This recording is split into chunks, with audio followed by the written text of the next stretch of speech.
Hi, I'm Andrew Perkins, Country Manager for Sistercon Australia. There's been a lot of attention lately on the need for speed to capability, and that's no surprise. It's a major theme in Defence Strategic Review, and it's reshaping how we think about procurement and readiness. Traditionally, capability acquisition has been slow, complex, and often riddled with uncertainty.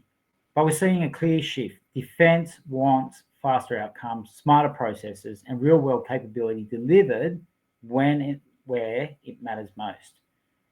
That means rethinking how decisions are made, how we trade off time, cost, performance, and risk.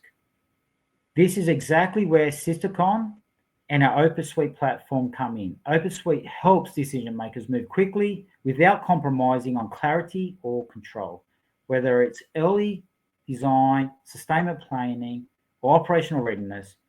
We remove the guesswork and replace it with hard data, reliable models, and proven insight. This isn't theory. It's trusted by the UK Ministry of Defence, the US Navy, and the GCAP program. Where others rely on spreadsheets, we enable real-time trade-offs that support confident, fast, and defensible decisions. In short, don't guess, no,